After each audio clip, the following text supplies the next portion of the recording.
I like a 9 weight, and a 9 weight is quite can work as a 10 weight, because if you're out, you know, in an area and the wind picks up, you can only thing you have to do is bring 2 lines, or you know, so that you can, if the wind picks up, you take off the 9 weight line and you put on a 10 weight floating line, which will speed up your cast in the wind. For permit, definitely floating line. People are start using the slime line now, or intermediate line. You know, they have an intermediate that is floating, it floats. But the problem with that, the advantage a guide has with a floating line, it doesn't have with that line, because you cannot see that line in the water.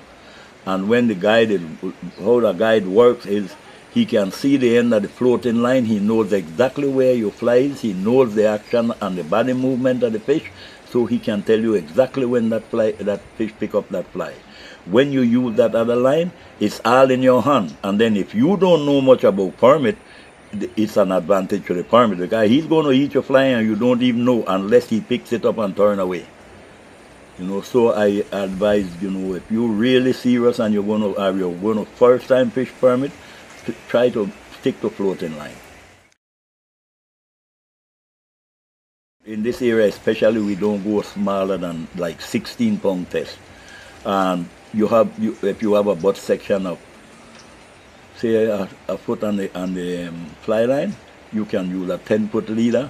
The shortest I went to, like with heavy wind, I'll go right back to a 8-foot leader. And anything from, like I say, 16 pound to 20 pound.